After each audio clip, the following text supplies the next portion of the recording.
ভাল পোৱাৰ কাৰণে মানুহে কি কৰা নাই। আপুনিতো লাইলি মজনু, চণ্ডীদাস, ৰজগিনী এইবিলাকৰ কাহিনীটো পঢ়িছে, অলপ নহ'লেও অলপ হ'লেও শুনিছে, তেওঁলোকৰ কাহিনীৰ বিষয়ে শুনিছে।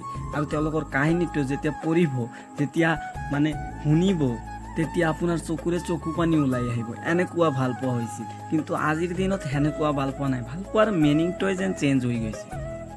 চণ্ডীদাসে ৰজগিনীক এনজৰ দেখাৰ কাৰণে বড়শি লৈ পুখুৰীত গৈ মানে মাছ ধৰাৰ ভাও ধৰিছে। আচলতে কিন্তু সি মাছ ধৰিবলৈ যোৱা নাই। আৰু সি যি বড়শি লৈছে তাত আঠাও দিয়া নাই। কিয় দিয়া নাই? যদি যেতিয়া চণ্ডীদাসে মাছ মাৰিছিল, তেতিয়া যদি ৰজগিনীয়ে আহিছিল আৰু তেতিয়া যদি মাছটো ধৰে, তেতিয়াহ'লে মাছটো উঠাব লাগিব। আৰু তেতিয়া উঠাবলৈ হ'লে তেওঁ মানে ৰজগিনীক দেখিব নোৱাৰিব। সেইকাৰণে তেওঁ বড়শিত আঠা পৰ্যন্ত দিয়া নাছিল। ভাল পোৱা আছিল এনেকুৱা। 18 বছৰ তাক দেখাৰ কাৰণে ক'ৰ বড়শি পাইছিল, কিন্তু তেওঁক ক'ব নোৱাৰিছিল। কিন্তু আজিকালিৰ ভাল পোৱা 1 মিনিটতে হয়, 2 মিনিটত কৈ দিওঁ, 3 মিনিটত ব্ৰেকআপ হৈ যায়।